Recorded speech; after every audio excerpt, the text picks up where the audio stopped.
Bonjour à tous. Aujourd'hui on se retrouve, donc on est au troisième jour et demi, on va dire quatrième jour de confinement et on n'en est pas sorti. Alors aujourd'hui on va voir cette deuxième partie de vidéo.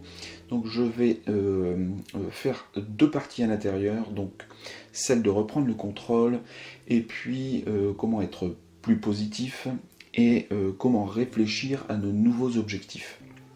Alors, pour reprendre le contrôle sur ces périodes de négativité, en tous les cas de morale qui baisse un petit peu, euh, bah, quand on n'a plus de goût, que l'on se trouve nul, qu'on pense que ce que l'on fait n'est plus valable, euh, bah, par exemple nous en photographie, hein, quand tu photographies toujours la même chose, par exemple des paysages ou bien pour moi de la proxy photo, et ben, quand tu arrives dans ces moments-là, il y a une chose à faire, c'est d'arrêter de faire des photos comme ça. En fait, il va falloir que tu te renouvelles, il va falloir que tu t'aères l'esprit et que tu fasses autre chose.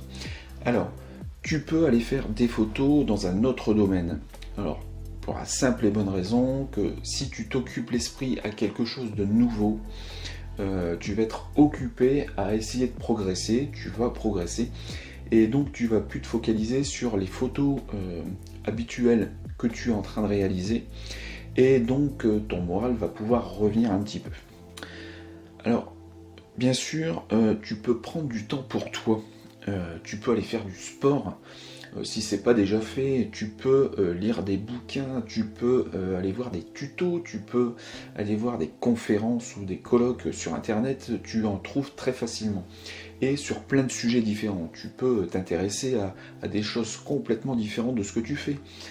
Tu peux t'intéresser à la cuisine, tu peux t'intéresser au sport comme je te le disais, tu peux t'intéresser à de la biologie, à de l'astronomie. Voilà, il y a tellement de choses où tu peux t'intéresser. Vas-y, va voir. Alors, actuellement, comme on est en confinement, c'est sûr que tu ne peux pas aller voir, par exemple, des pièces de théâtre ou du cinéma, mais il y a de quoi faire quand tu es chez toi. Actuellement, tu ne peux pas le faire, mais en temps normal, prends du temps pour aller voir tes amis, pour discuter avec eux, pour aller voir ta famille et discuter aussi avec eux. Ça va te changer l'esprit, tu vas discuter avec des gens, et puis du coup, ça va te donner une nouvelle vision et tu reviendras plus fort en fait dans ton domaine, dans ta discipline. Alors, pour positiver, pour rester un petit peu plus positif, donc on a vu que tu pouvais arrêter de regarder un petit peu trop la télé, de regarder constamment ton smartphone et les réseaux sociaux, que tu pouvais prendre du temps pour toi.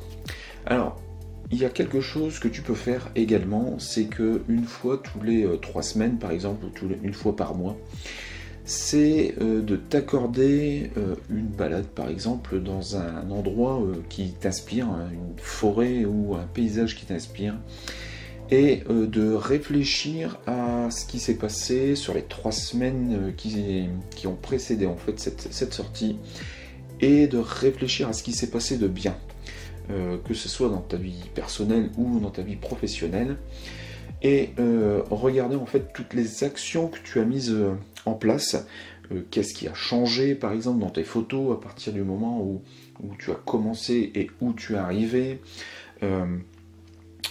qu'est-ce que tu as amélioré. Alors ça tu peux le noter, hein, tu peux prendre une feuille et le noter, en fait ça va te donner une vision peut-être plus claire de pourquoi tu es dans une période où ton moral n'est plus au top. Ne réfléchis pas uniquement aux choses qui se sont améliorées, mais regarde également les choses que tu vas être obligé d'améliorer parce qu'elles ne se sont pas forcément super bien passées pour toi, ou peut-être que tu as fait des erreurs d'appréciation et de jugement, et donc que tes actions ne se sont pas réalisées comme tu le voulais. Alors réfléchis à ça aussi, parce que ça va te permettre de rectifier le tir et de passer les prochaines fois et les mêmes actions de meilleure façon. Alors, c'est un bon moyen également de réfléchir à tes prochains objectifs, par exemple sur les 3 semaines qui vont venir. Alors, des objectifs, c'est très très bien d'avoir des objectifs, mais moi je te conseille de ne pas en mettre des trop longs et sur une période assez courte en fait.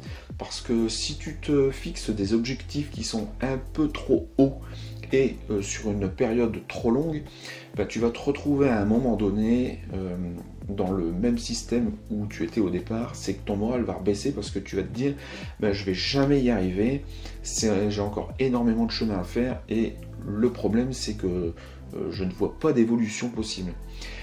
Donc, choisis des objectifs, des petits objectifs qui sont réalisables sous 3 semaines, voire un mois, ou voire moins, et check-les une fois qu'ils sont réalisés. Comme ça, tu vas voir que au final, tu vas réussir à faire beaucoup de choses. Tu n'en as peut-être pas beaucoup conscience, mais tu vas réaliser beaucoup de choses. Et au fur et à mesure, bah, tu vas voir l'évolution que tu vas avoir. Alors, je te rappelle quand même que les objectifs que tu vas te fixer sont des moteurs pour nous progresser. En fait, les objectifs ne sont pas là pour nous mettre de la pression, mais ils sont là pour nous faire progresser. Alors, utilise-les en tant que tels. Voilà, alors moi je te dis à demain. Salut!